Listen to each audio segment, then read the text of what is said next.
Uy, antaray. Korean Air ni Mayor. Babay Manila na.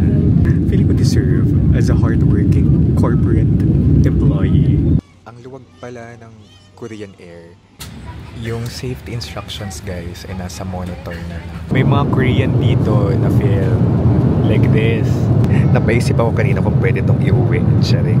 Pero bawal, okay? Ito na nga guys. The famous bibimbap of Korean Air. Pwede natin kainin. Guys, may pa-ice cream din for dessert. Food trip talaga tayo dito. And actually guys, nag-offer din sila ng wine. Maximize na maximize ang pagkain. This is an experience guys. Watching K-film sa Korean Air while drinking wine, sipping wine. Charing. Ang taray ng lavatory guys. Oh my gosh, palanding na. Ganda. Hello guys! Annyeonghaseyo! Kumusta kayong lahat? This is Dave, the Kuripot Traveler. And for today's video, guys, lilipad tayo papuntang Korea. Dito tayo sa Terminal 1 kasi sasakyan natin guys, isang 5-star na airline, Korean Air. Guys, very surreal ito for me. Kasi alam nyo naman, as a Kuripot, tirador tayo ng mga piso sale ng Cebu Pacific. Kasi nakapag-book naman tayo ng 8,000 na balikan na airfare. Maraming salamat pala sa Korea Tourism Organization. Tingnan natin yung itsura ng Korean Air. So if you guys will travel to Korea, or here in the Philippines, or anywhere in the world, you can book your activities and hotel via Klook, and actually mga transportation, SIM card, and use my promo code DIVGINOKLOOK para maka-discount kayo. Okay? Hindi tayo makapag-online check-in. I think dapat dito talaga sa counter. Tama po ba? Sure. Tama po ba hindi makakapag-online check-in? Dapat mismo dito sa counter. Ay, hindi sir. Pwede po sila mag-online check-in ahead of time. Okay. Kasi parang nag-notify, parang nakalagay doon sa website. Dapat dito daw yung check-in. Pwede naman po sila mag-check-in online sir kahit wala po po dito sa really? airport. Nagpanic ako. Pero on time pa rin naman tayo, no? Yes, sir. What time po yung boarding? 11:40. 11:40. Very on time pa. Nagpanic ako kanina, guys. Kasi 9 na sa bahay pa ako. And hindi pa ako naka-online check-in. Pero pwede naman daw. But for some reason, hindi ako makapag-online check-in. Dito daw dapat. Possible, sir. Marami po nag-access po. Ganun. Sir, thank you so much for waiting. Yes, thank you. In for boarding card window, seat row 46. One check-in bag, all the way to answer. Thank you so much. Okay na. Alright, ask yung passport and boarding pass. Ayun, ang taray naka-Korean Air talaga. Lapit na tayong pumasok.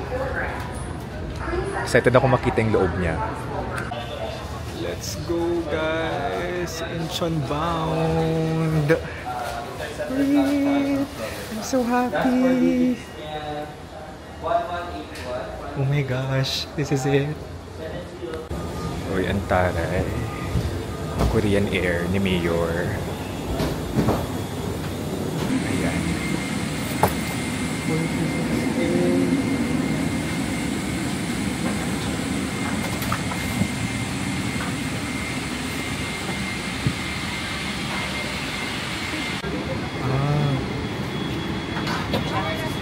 Ito guys, yan yung business class, ang taray. Dito naman yung economy.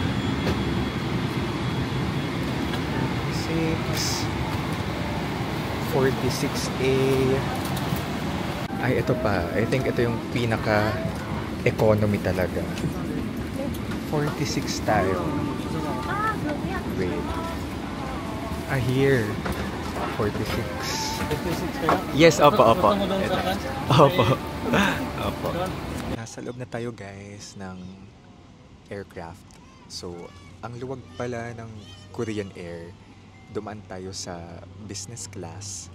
And then, syempre maluwag sa business class. Tapos may pangalawang area na mas maluwag kesa dito sa economy. So, ang aliwalas ng airline, ang aliwalas ng loob ng eroplano. Nakakatuwa. Experience natin to. Korean Air in this lifetime. Ayan, 12:09 na. 12:20 ang ating departure. And ito, may ano tayo dito. Quick glimpse. A glimpse of Korean Air. Meron tayong monitor dito. Ayan. And then, may papilo. Ito. And then, may pa ayan, blanket. And then, of course, the entertainment system. So, ano kaya to? Hane Bangsong? Hane Bangsong? Tama bang basa ko? Hane Bangsong. O, taray! Nag-aral tayo guys Nag-aral tayo mag-Korean ng very light sa Duolingo. Kasi inisip ko, dapat marunong ako magbasa ng Hangul. Kasi pabalik-balik tayo ng Korean. So, kahit pa paano, nakakabasa naman tayo ng Hangul.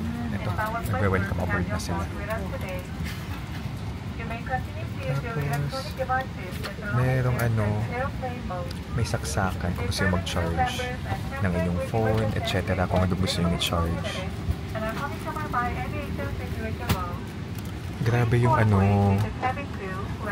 grabe yung skin ng mga pa-review natin, skin ng mga stewardess, ng mga cabin crew. Grabe yung kanilang skin guys, last skin talaga, grabe. Yung safety instructions guys ay nasa monitor na lang. Wala na yung mga nakatayong cabin crew to instruct. Pero grabe, na-miss pa rin ako guys sa itsura ng mga flight attendant. Talagang banat na banat yung balat. Talagang they invest sa looks nila, physical appearance. Dito na tayo na while. So by Manila. So balik natin yung matagal pa. October 23. Gabi. So enjoy natin itong Korean Air. Kasi minsan lang tayo sa mga ganito. Sulitin natin. Ito na talaga. Babay Manila na. See you in 2 weeks. 2 weeks tayo mawawala. Ang saya. Feeling ko deserve as a hardworking corporate employee.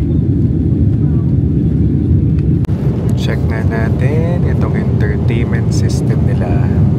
Bored na ako guys, wala akong magawa. Oh, may movies. Ito yung mga movies, mga Hollywood. Ay, may pang kids din. Hindi ko pa napanood. Hotel Trans Ineme. After Sun, balita ko maganda yan. Eh, may Korean film. Wait, ano to? Akala ko si Kim Go-eun. Oh, Life is Beautiful. Mukhang nice. Award-winning to. Ito yung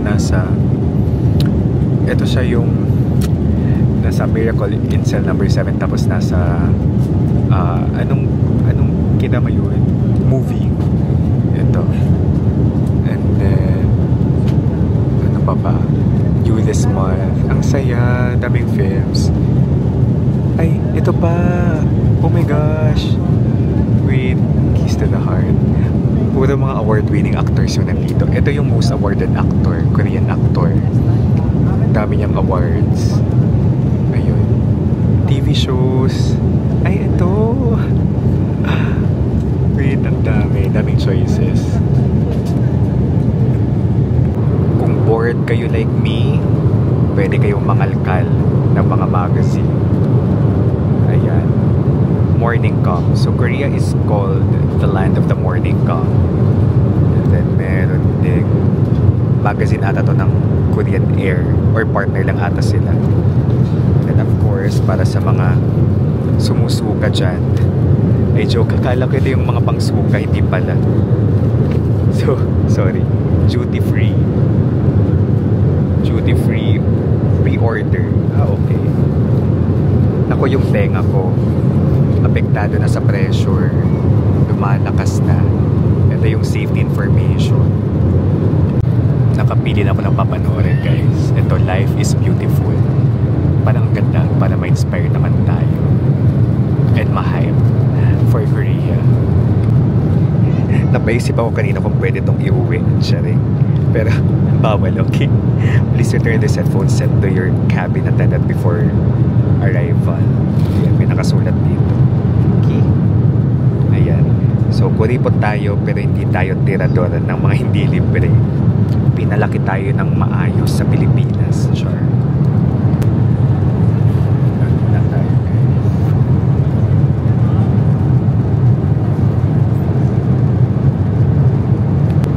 3 hours lang ating biyahe guys. Hindi abot ng 4 hours. Ayan, 2 hours and 44 minutes na lang. And ito, feeling ko nakakayak tong film na to. Feeling ko lang naman.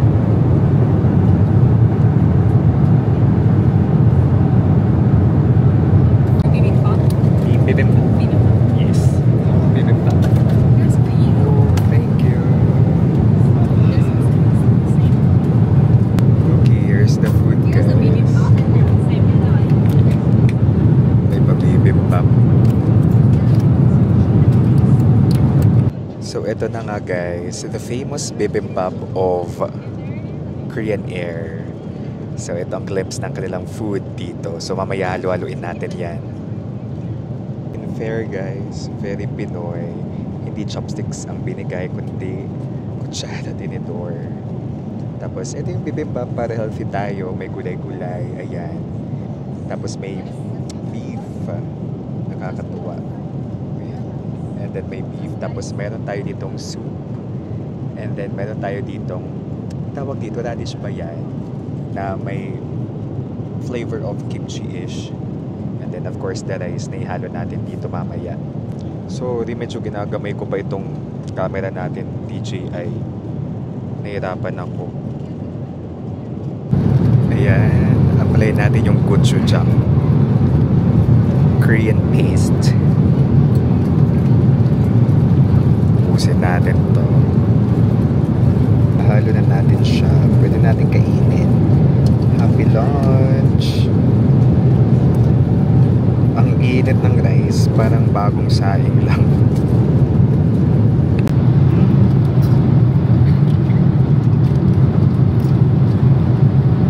Delish. Sarap.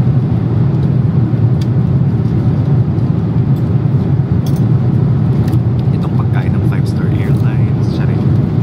Sarap ng texture ng rice. Hindi ako food vlogger guys.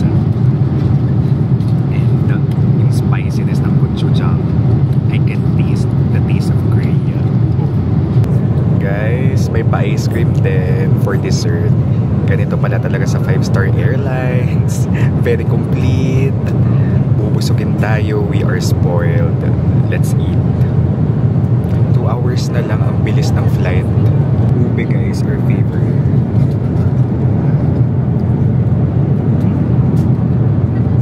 Food trip talaga tayo dito. And actually guys, nag-offer din sila ng wine. Kaso kumakain pa tayo. Maximize natin ang pagkain dito. Maximize ang pagkain. Nahami ako guys. Wala na. Surreal na nasa Korean Air na. Kailan ulit ang next? Of course, pauwi natin Korean Air pa rin. But after this, I hope may experience pa rin natin yung mga ganito. And kayo din. I hope may experience din yung 5-star airlines. Ay, pag-ipunan natin. Pero ako, kasi, as long as decent naman yung airlines, kakalipad ako papunta sa gusto kong destinasyon, then okay na yun sa akin, diba? Kasi nakapag-book naman ako ng 4,000 international trip na balikan. And then, minsan 3K pa nga, 5K. Ako. Yeah. Nagbigay sila ng nagbigay sila ng wine and snack. Gusto ko may pa-snack. Oh my gosh. Ang bait. Maximize. I asked for wine. Maximize natin to guys. Tapos binigyan pa tayo ng snack. Amazed. So kasama siya sa binayaran ng Korea Tourism Organization. Mabriefly kumpa natin to guys. Sharon Yarn. This is an experience guys. Watching K-film sa Korean Air while drinking wine, sipping wine. Siya rin. Nakakasosya siya guys. Ang taray ng lavatory guys. Automatic yung sink. Yung gripo. Ayan. May strawberry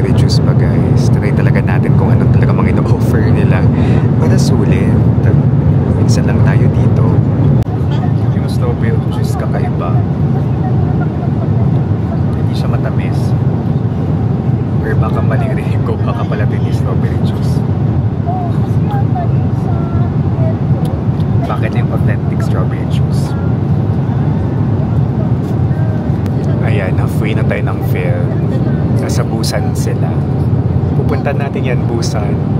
Haeundae Beach. Nakapunta na tayo dyan noong 2022. So yung nasa film guys, na mga cities, may iba dyan na pupuntahan natin. Mokpo, Busan. Nakakatawa. Nakaka-hype. Binigyan tayo ng arrival card.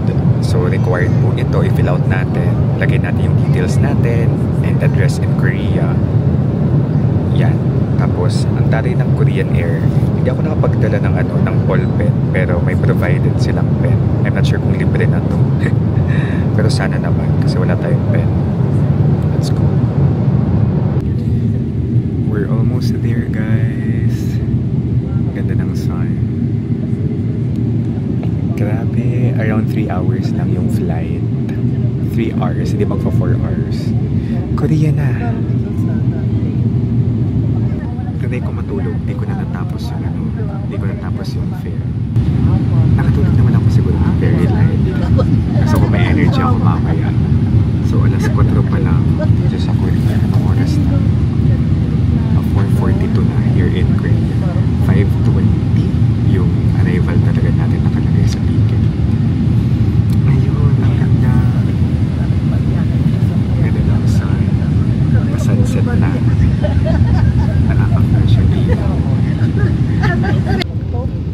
Palanding na tayo guys. At dito ko lang na-discover. Now ko lang na-discover na yung ticket will serve also. It serves as a gift card as well. Ayan. Pwede rin siyang gift card.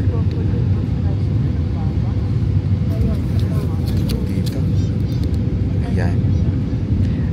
Available through Korean Air website. Ay, ang labo. Di makita ng maayos. Basta yun. Pwede ma-avail sa Korean Air website. So yan naman. Oh my gosh. Palanding na. Ganda.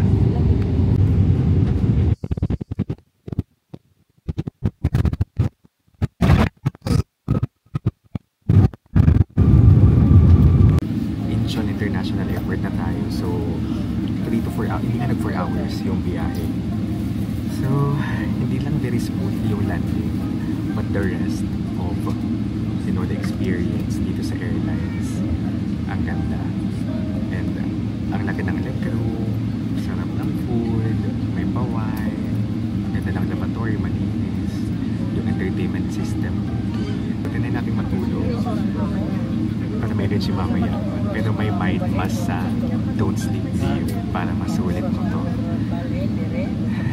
Ito na Korea. We're here.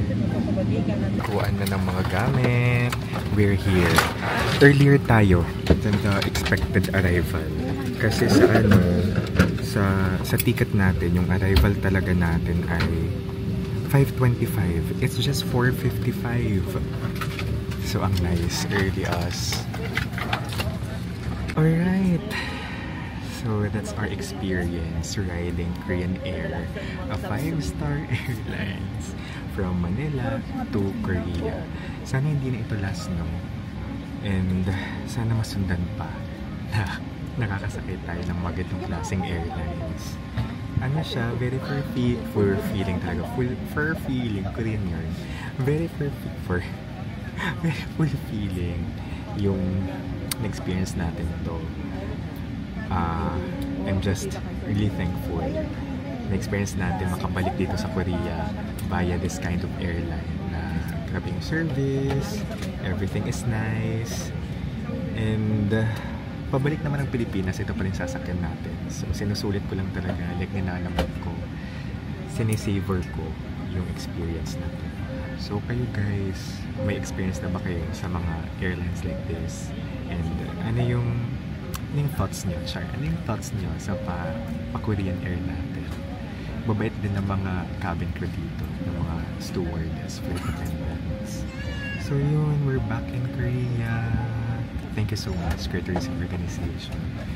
Talagang napili nila tayo to be here, to be one of the other K creators from all over the world na pumunta dito.